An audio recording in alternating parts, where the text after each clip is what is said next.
Hello hello. Rishu, पापा को ना एक फाइल भिजवानी है अभी। वो तो मेल भी हो जाएगी ना।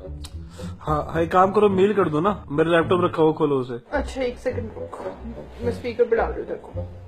हाँ खोल दिया। हाँ, खुल गया। अब इसमें ब्राउजर खोलो। ब्राउजर ब्राउजर ब्राउजर, हाँ खोल दिया। हाँ, अब ऊपर टाइप करो gmail.com।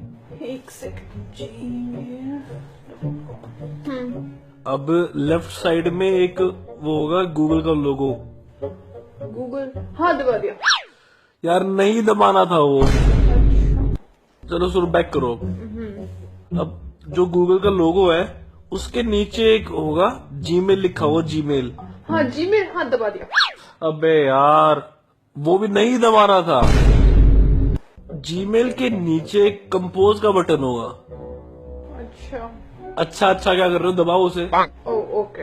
अब साइड में एक बॉक्स खुला होगा, हाँ उसमें ऊपर 2 में लिखो पापा की ID@gmail.com। पापा की ID@gmail.com। हाँ, अब उसके नीचे एक कॉलम होगा सब्जेक्ट का। सब्जेक्ट तो मेरे को मैथ्स पसंद है। यार ये वो सब्जेक्ट नहीं है। उसमें लिखो फाइल। ऋषु ठीक है। अब नीचे बटन होगा अटैचमेंट का।